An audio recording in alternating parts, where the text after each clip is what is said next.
Si mnaona hii video ya mama wakipandishwa basi waende kwa rally ya President Ruto. Then kuna vijana hapo wanasema, mnatumika, sijui mnafanya nini. It's sad but hiyo ndio siasa. Na unaona hivyo vile wanafanya. Hivyo vile President Ruto anatumia pesa kumobilize watu. Hivyo ndio siasa hufanya. Na 2027 tusipochukua kura, sisi watu wenye hatuwezi ingizwa kwa basi tuende tupige kura. Sisi watu wenye tunataka a better Kenya. Sisi watu wenye tunajua what voting quality leaders will do for this country. Tusipochukua kura na tusipojitokeza 2027 August, time ya kupiga kura. Na hivyo vile Ruto amefanya ama vile anafanya, 2027 bado atakuwa na pesa mingi sana na atakuwa na uoga. So ata mobilize as many women as possible waende wamrudisha. So tusipojitokeza tutapiga tu kelele tukisema one time, alafu Ruto arudi. Na let me tell you guys, Ruto akimanage kufanya hivyo, atumie pesa, afanye whichever thing atataka kufanya ama whatever thing atataka kufanya, arudi, we are doomed. Juu mtu mwenye atakuwa anamalizia akienda, there's nowhere we will take him. We will be ruthless. Whatever we are witnessing now, itakuwa times 100. So guys, tuchukue kura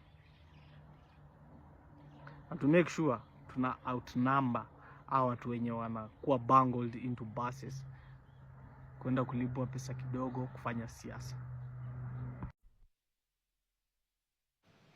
Tonight, what's more concerning is the reduction of women to mere pawns in political staging. Rather than engaging women on policy and matters of maternal health, education, or economic empowerment, women are now being used as tools to create an illusion of popularity. For a president who rose to power on the promise of the bottom-up economic model, these tactics expose a widening gap between words and action. Aworo Dongo paints a picture of voices that may be cheering the loudest in public, while just maybe crying the most behind closed doors.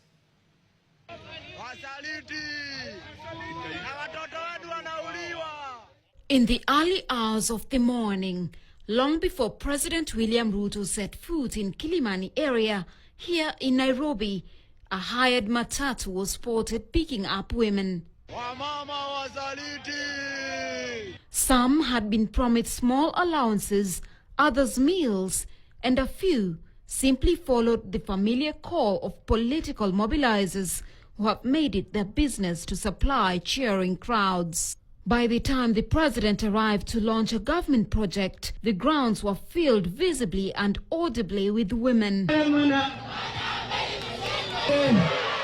Their cheers dominated the event, but behind the orchestrated excitement lies a troubling reality. Na kama wako na mpango, si tukutane 2027.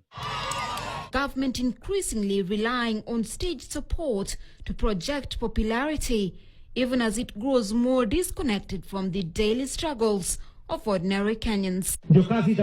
Residents of Kangwari area whispered what many dared not say aloud.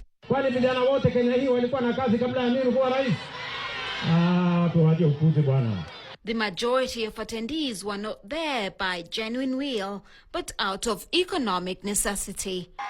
The optics painted a picture of a leader, but if you scratch the surface, it becomes evident that this is political theater, a far cry from the spontaneous groundswell of support seen during his 2022 campaign. Critics say this is emblematic of a president more invested in controlling perception than confronting reality.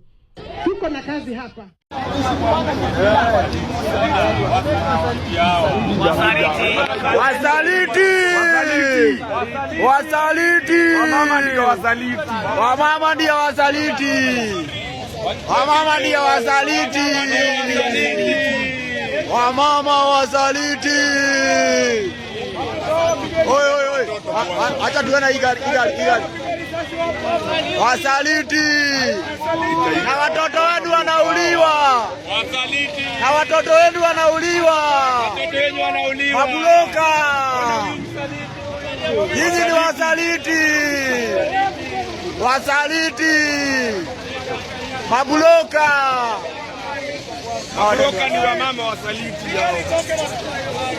Toa gari hapa. Toa gari hapa. Ndio mama ndio wasaliti. Mama ndio wasaliti. You know, what's fascinating to realize is the venue, as you say, it's a police housing scheme. Remember, under the Affordable Housing Act, there is the provision that there will be institutional housing being constructed using the housing levy. But I'm just wondering, because Kilimani Police Station is within the Dagoretti North constituency, it's not far from a state house, and the president really wanted to see the progress of the housing.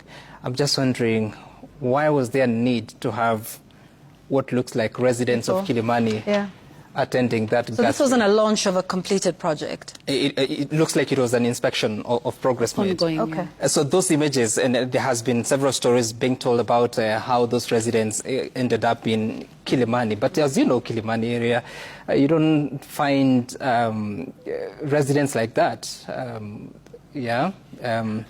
Like how? The crowd is milling about, and mostly women, listening to the president. Kilimani is Kilimani, so those are not residents of Kilimani first. Secondly, they came to see affordable housing for the police officers. Those are not police officers. I don't know if they are spouses of police officers, but it's interesting to see that crowd in that space. Ruto, leo umekasirika, umeita wa mama hapo hivyo, wamepewa 350 shillings only. 350 hata hainunui mafuta yangu ya hii nyuso. 350 ndio wameng'ang'ana papapapapa ati unaenda kupiga kelele juu ya Gachagua.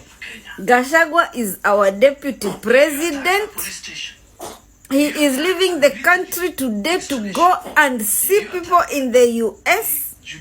Now there is nothing you will do about it.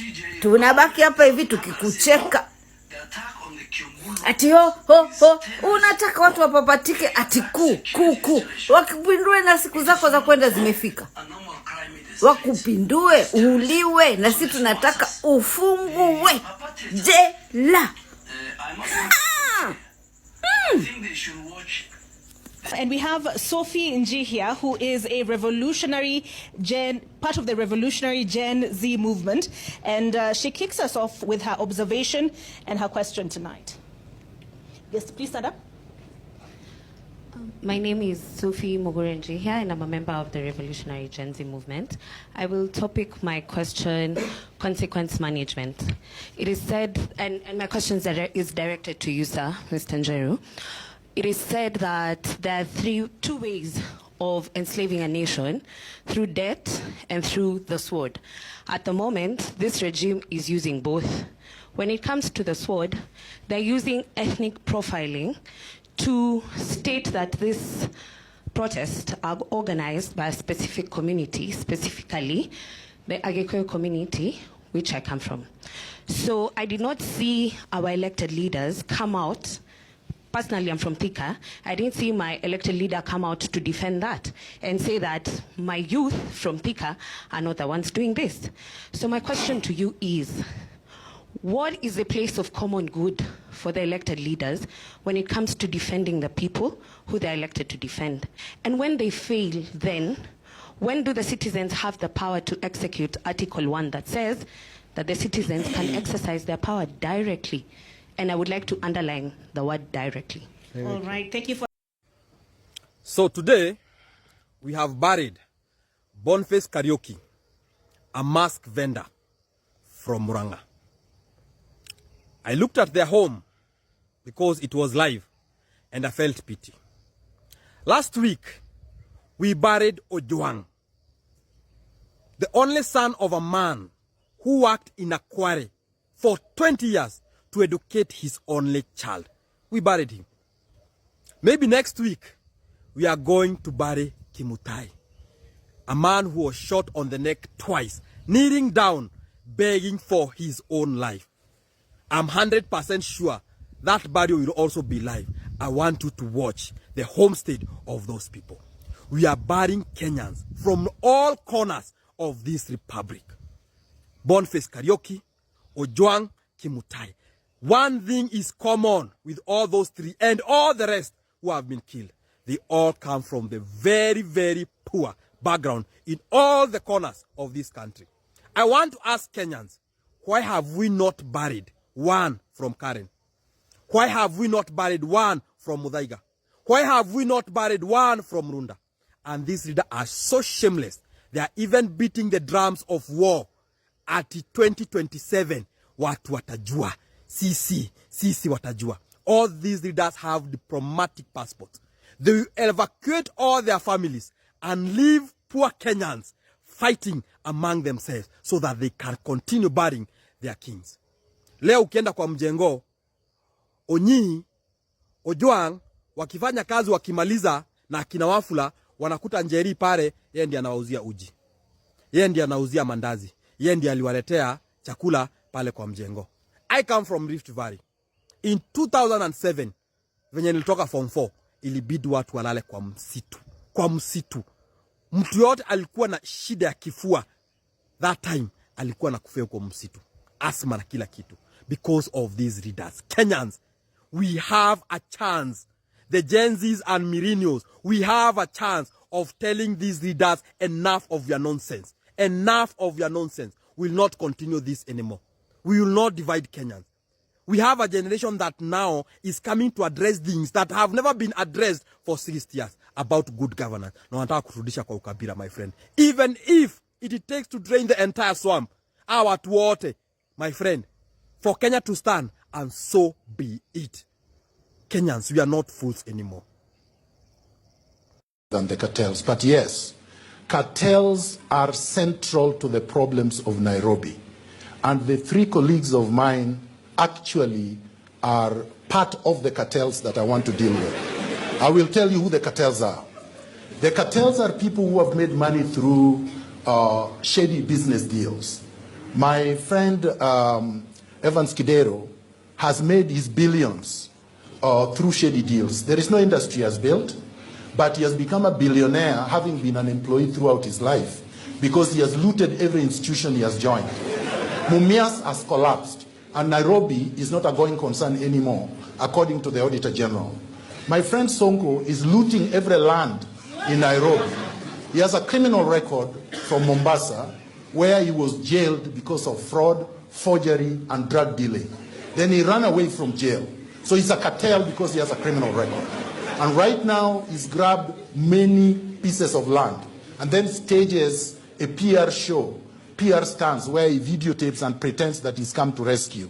My friend Peter Kenneth bankrupted Kenya Re. He basically looted a public institution to death.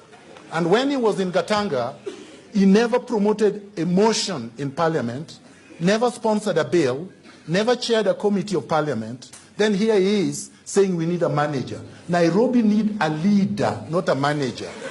I will hire managers to deal with different sectors, competent, ethical managers.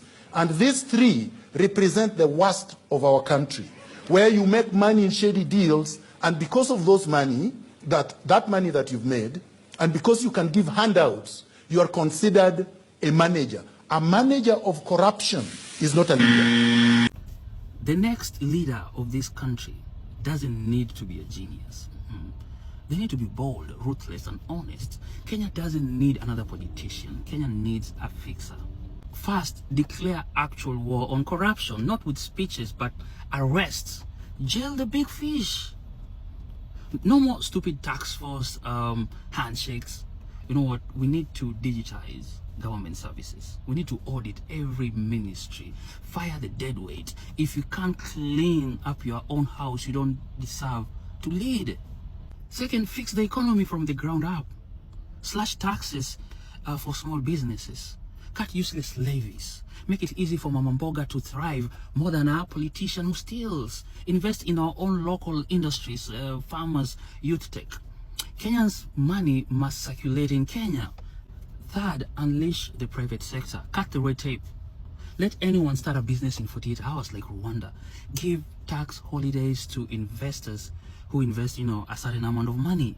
Stop changing policies like weatherman. Listen, stability breeds confidence. Confidence brings capital. Fourth, rebuild education. Align learning with the market. Stop producing jobless youth with no skills. Invest in digital learning, trade schools, practical skills. Let our youth build, repair, code, and lead. Fifth, reform the police and the judiciary. We cannot be ruled by fear and injustice. No, police must serve and protect, not kill. Judges must serve justice, not sell it. Also, unite this country. End tribal politics. Hire people based on merit. Kill the mindset of our people must eat. Focus on the youth. Give them identity, direction, and dignity. And finally, lead by example. Slash the luxury convoy, man. Cut your own salary. Audit your own office first.